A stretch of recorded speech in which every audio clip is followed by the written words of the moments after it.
And how are we today, people? A daily walk, looking at life that is around you on your local ramble as you get on with your day. Happy Easter. This will be before I go to work. I don't have my dog today, Coco, but I still like to stretch your legs with a little walk and a cup of tea around my local park. And I always think, as I walk through the park, how little I knew, looking at the plants around me, how much life they gave and what was going on around me. And I wanted to look into the dandelion today. The dandelion, a flower commonly known, everyone knows what a dandelion is. It's that little green rosetta that sprouts a single yellow composite flower, like a sun of its own, pointing up towards the sun. Now, as we walk across a patch of grass like this, we see no dandelions. Whereas wherever you're walking, you often see dandelions everywhere, because they are prolific, they're fighters, they're strugglers. They have a tale to tell in how they would survive so well.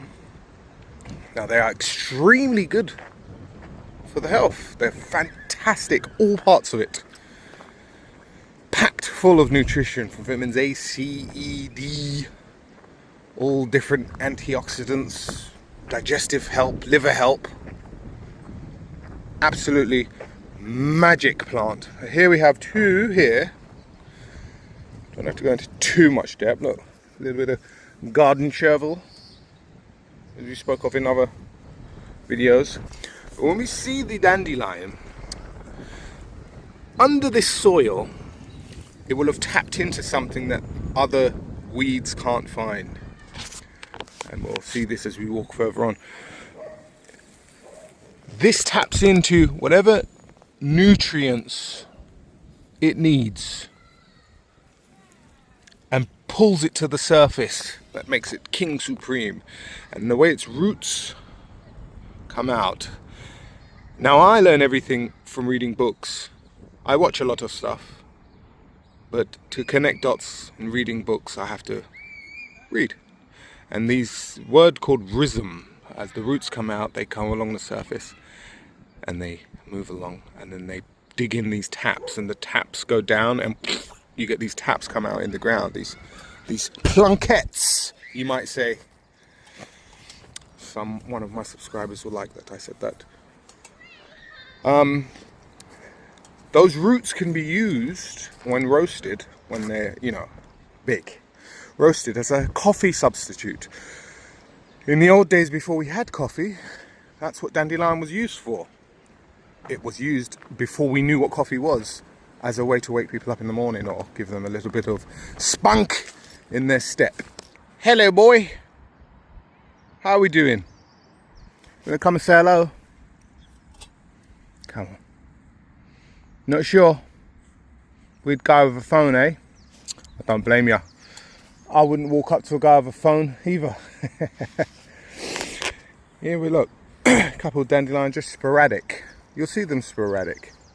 And one has to wonder, why are they growing there? What are they doing?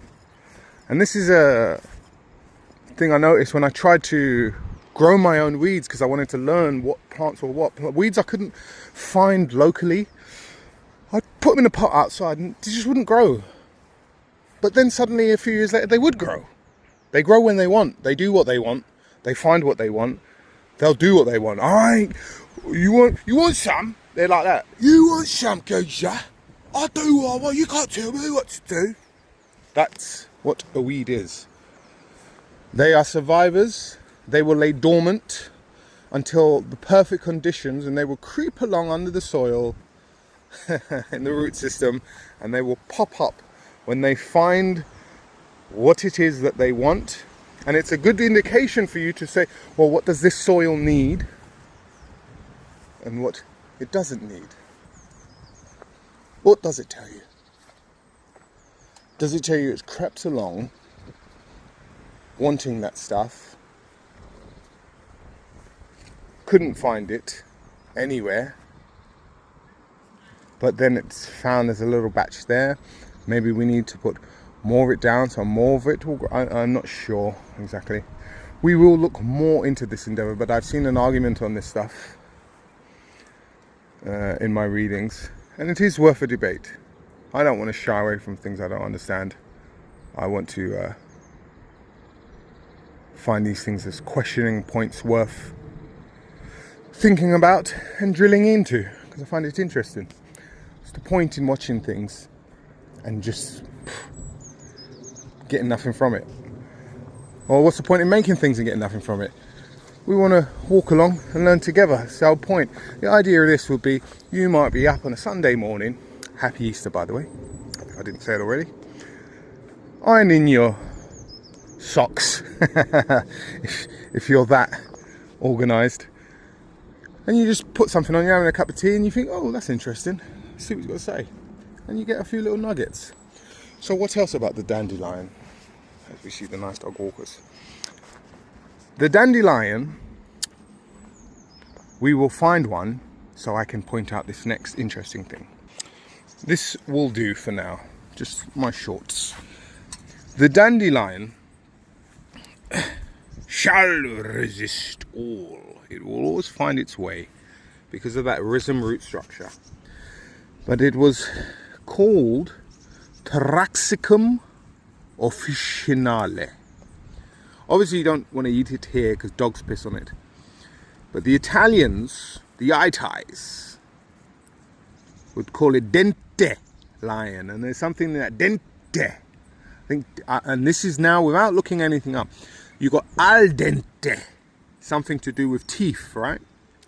Al dente is when you bite into pasta and it's got that bite to it. And they call this dente, lion, lion's tooth. It has a leaf that looks like a lion's tooth. And that is why it is called the dandelion.